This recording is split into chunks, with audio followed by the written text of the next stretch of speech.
1970चं दशक.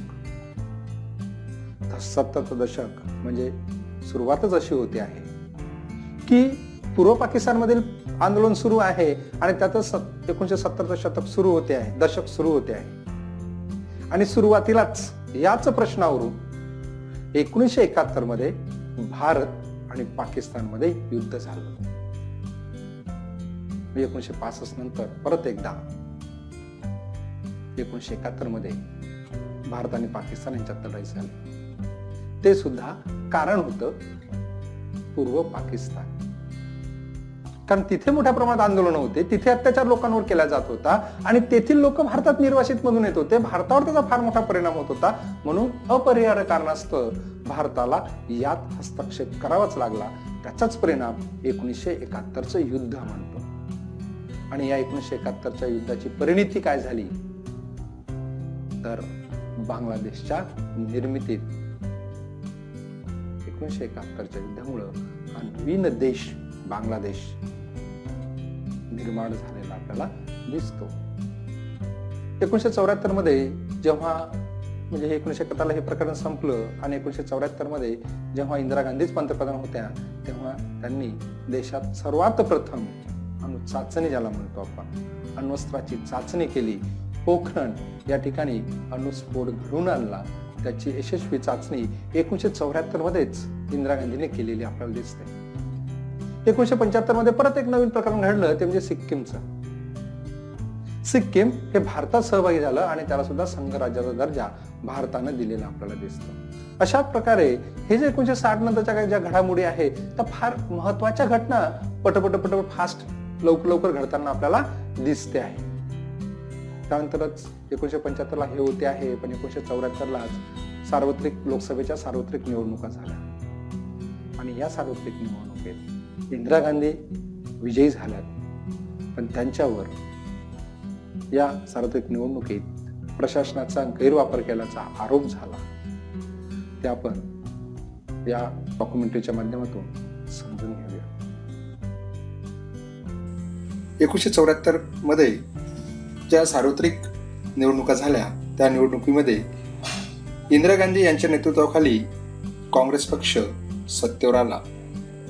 परंतु निवडणुकीच्या प्रचारात शासकीय यंत्रणेचा गैरवापर झाल्याचा अलाहाबाद उच्च न्यायालयाने निकाल दिला आणि साहजिकच या अलाहाबाद उच्च न्यायालयाच्या निकालानंतर भारतात परिस्थिती बदलली आणि देशभर इंदिरा गांधींच्या विरोधात आंदोलने सुरू झालेली आपल्याला दिसतात. निषेध सभा झालेल्या आपल्याला दिसतात आणि या निषेध सभेचं नेतृत्व जर कोणी केलं असेल किंवा या आंदोलनाचं नेतृत्व जर कोणी केलं असेल तर ते होते जयप्रकाश नारायण. जयप्रकाश नारायण यांनी इंदिरा गांधींच्या विरोधात देशभर मोठ्या प्रमाणात आंदोलन केलेले आपल्याला दिसतात आणि शेवटी याचा परिणाम असा झाला की ही परिस्थिती फार गुंतागुंतीची झाली. कारण नुकत्याच इंदिरा गांधी सत्तेवर आलेल्या होत्या आणि त्या सत्तेच्या विरोधात जन आंदोलन संपूर्ण भारतभर उभं राहिलेलं होतं आणि या गुंतागुंतीच्या परिस्थितीत जयप्रकाश नारायण यांनी संपूर्ण देशाचं तेव्हा किंवा त्या आंदोलनाचं नेतृत्व केलेलं आपल्याला दिसते. शेवटी संविधानाचा आधार घेऊन श्रीमती इंदिरा गांधी यांनी भारतात 1974ला आणीबाणी म्हणजे 1975 पासून राष्ट्रीय आणीबाणी घोषित केलेली आपल्याला दिसते आणि या आणीबाणीचा परिणाम नंतरच्या राजकारणावर सुद्धा झालेला आपल्याला दिसतो. आपण पाहिलं काय झालं, कशा घटना घडल्यात आणि भारतात आणीबाणी कशी लागली. या आणीबाणीच्या कालखंडात एक नेतृत्व पुढे आलेलं दिसतं की ज्यांच्या नेतृत्वाखाली त्यावेळेस भारतभर आंदोलन झालेलं आपण पाहिलं, शिकलो, पाहिलं. हे 1975 ते 1977 पर्यंत ही आणीबाणी राहिली. मग नंतर परत सार्वत्रिक निवडणुका झाल्या आणि या सार्वत्रिक निवडणुकीत भारतातील जे काही विरोधी पक्ष होते ते सर्व एकत्र आले आणि एकत्र येऊन त्यांनी इंदिरा गांधींच्या विरोधात निवडणूक लढवली आणि या निवडणुकीत इंदिरा गांधी पराभूत झाल्या आणि जनता दलाचे मोरारजी देसाई यांनी भारताच्या पंतप्रधानाची सूत्र स्वीकारली.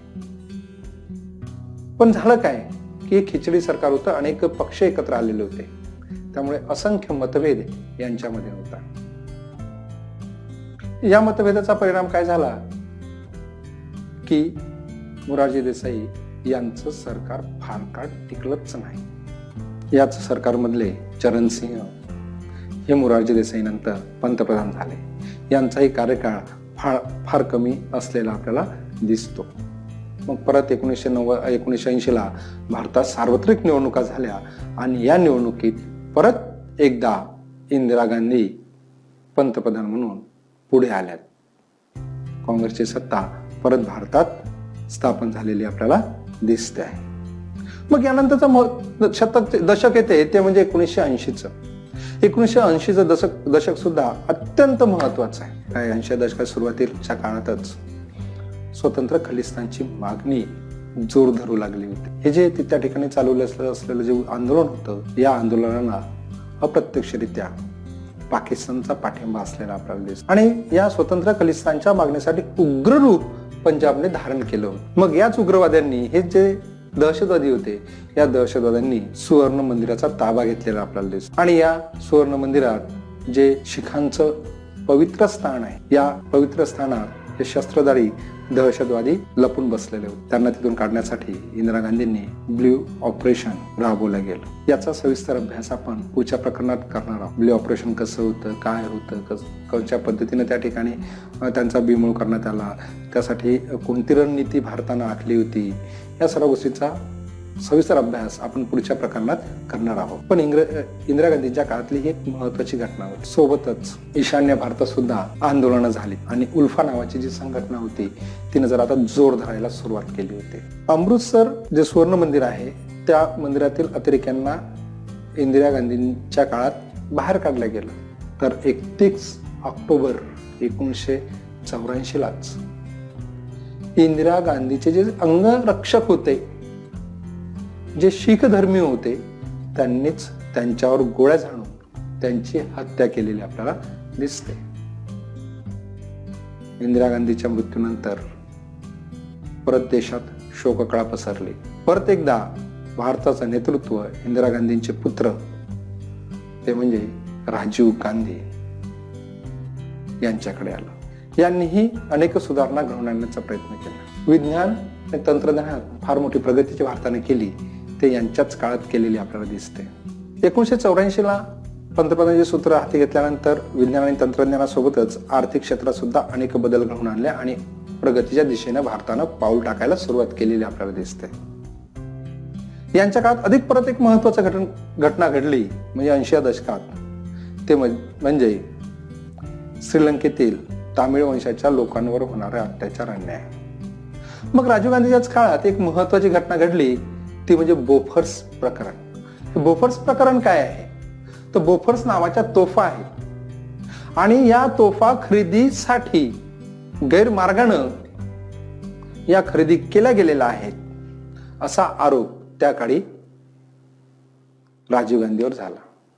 आणि त्याचा परिणाम असा झाला की या सार्वत्रिक निवडणुकीमध्ये राजीव गांधी यांचा पराभव झालेला आपल्याला दिसतो. मग काँग्रेसचा पराभव झाला, पण इतर जे पक्ष होते हे सर्व पक्ष एकत्र येऊन त्यांनी एक सरकार स्थापन केलं. या सरकारचे पंतप्रधान म्हणून विश्वनाथ प्रताप सिंह यांनी सूत्र स्वीकारले. यांच्या प्रताप सिंहांच्या कारकिर्दीत इतर मागासवर्गीयांचं जे प्रकरण आहे किंवा मुद्दा आहे, हे एक महत्वाचं धोरण किंवा महत्वाचं काम यांच्या कार्यकाळात झालेलं आपल्याला दिसतंय. अंतर्गत कलहामुळं विश्वनाथ प्रताप सिंह यांना सुद्धा जास्त वेळ सत्तेवर राहता आलं नाही. त्यांनाही आपल्या पदाचे राजीनामे द्यावे लागले. मग नंतर 1990 मध्ये चंद्रशेखर यांनी पंतप्रधान म्हणून देशाची सूत्र स्वीकारली. यांचाही कार्यकाळ अल्प कार्यकाळ ठरला. कारण अंतर्गत जे वादावादी होती, कारण अनेक पक्ष मिळून ते सरकार स्थापन केलेलं होतं. त्यामुळे साहजिकच अंतर्गत या कलहामुळे त्यांनाही आपला पदाचा राजीनामा द्यावा लागला. मग जेव्हा 1991 मध्ये सार्वत्रिक निवडणुका सुरू झाल्यात, त्या निवडणुकीच्या प्रचारादरम्यान एक दुःखद घटना परत भारतात घडली. ती म्हणजे 21 मे 1991 माजी पंतप्रधान राजीव गांधी यांची हत्या लिट्टे या संघटनेने केलेली आपल्याला दिसते. 1980च्या दशकाच्या शेवटच्या कालखंडात काश्मीरमध्ये सुद्धा समस्या निर्माण झाल्या होत्या. जे तिथले काश्मीरी पंडित होते, या काश्मीरी पंडितांना त्या ठिकाणी त्या काश्मीरमधून हाकलून देण्यात आलं होतं. त्यामुळे तिथे सुद्धा असंतोष मोठ्या प्रमाणात निर्माण झाला, की ज्या असंतोषाचा परिणाम दहशतवादी कारवायांमध्ये झाला. म्हणजे तिथे सुद्धा नंतरच्या काळात मोठ्या प्रमाणात दहशतवादी कारवाया सुरू झालेल्या आपल्याला दिसते आहे. म्हणजे अशा पद्धतीनं हे जे 80चं दशक आहे हे सुद्धा महत्वाचं ठरलेलं आपल्याला दिसते आहे. 1991 नंतर अनेक बदल भारताच्या राजकारणात किंवा भारतात झालेले आपल्याला दिसते. तर 1991 सोव्हिएत युनियनचं विघटन झालं. सोव्हिएत युनियन म्हणजे आताच त्याला रशिया म्हणतो, त्याला आधी सोव्हिएत युनियन असं म्हटलं जाईल. मग या 1991 सोव्हिएत युनियनचं विघटन झालं आणि जवळपास नवीन 15 राष्ट्र तिथे निर्माण झाले.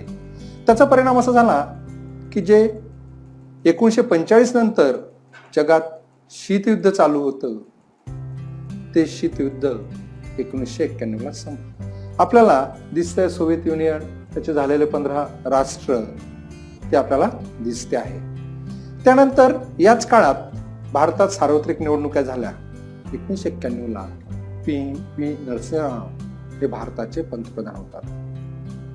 यांच्या काळात भारताची जी अर्थव्यवस्था आहे, या अर्थव्यवस्थेच्या बाबतीत फार मोठे बदल झालेले आपल्याला दिसतात.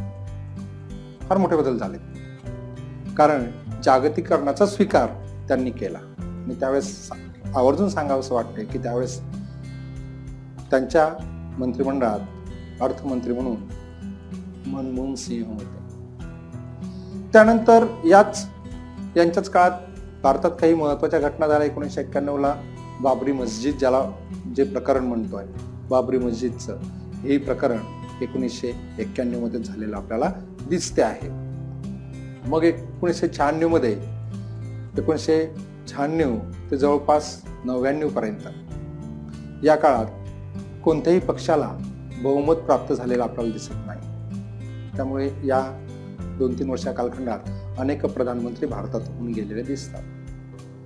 या काळात सर्वात प्रथम अटल बिहारी वाजपेयी यांनी पंतप्रधान म्हणून शपथ घेतली, परंतु यांचाही कार्यकाळ फार अल्प ठरला. असं म्हणतात की 14 दिवसात सरकार त्यांनी स्थापन केलं होतं. त्यांना राजीनामा द्यावा लागला. मग परत सत्तेवर जे आले ते जनता दलाचे HD देवेगौडा हे पंतप्रधान मंत्री म्हणून आले. परत अंतर्गत कलहामुळे त्यांनाही राजीनामा द्यावा लागला. त्यानंतर इंद्रकुमार गुजराल हे भारताचे प्रधानमंत्री झालेले आपल्याला दिसते आहे. म्हणजे अशा पद्धतीनं काय होत गेलं की अनेक सरकार येत गेले, अनेक पंतप्रधान होत गेलेले आपल्याला दिसते आहे. 1999 अटल बिहारी वाजपेयी यांच्या नेतृत्वात राष्ट्रीय लोकशाही सरकार स्थापन झालं. आणि अटल बिहारी वाजपेयींनी सर्वात महत्त्वाचं जर कोणतं कार्य केलं असेल तर आपले जे शेजारी राष्ट्र आहे या राष्ट्रांशी संबंध सुधारण्याचा प्रयत्न त्यांनी केलेला दिसतो. त्यात पाकिस्तानशी विशेष केलेला दिसतो. त्यात मला कल्पना असेल की लाहोर बस वगैरे ज्याला म्हणतो हे त्याच काळात दरम्यान सुरू झालेलं आपल्याला दिसते. मग अटल बिहारी वाजपेयींनी परत एक महत्वाचा निर्णय घेतला की अण्वस्त्रधारी म्हणजे भारत अण्वस्त्राच्या बाबतीत सक्षम व्हावा या दृष्टीने 1999 पोखरण या ठिकाणी परत एकदा अणुचाचणी घेतलेली आपल्याला दिसते आणि ती यशस्वी अणुचाचणी झालेली आपल्याला दिसते. त्याच दरम्यान 1999 परत भारत आणि पाकिस्तान यांच्यात युद्ध झालं, ज्याला आपण कारगिल युद्ध असं म्हणतो. आणि याही युद्धात भारतीय सैनिकांनी पराक्रमाने पाकिस्तान सैनिकांचा सपसेल पराभव केलेला आपल्याला दिसतो आणि कारगिल युद्ध आपण जिंकलेलं दिसते. त्यानंतर भारतीय अर्थव्यवस्था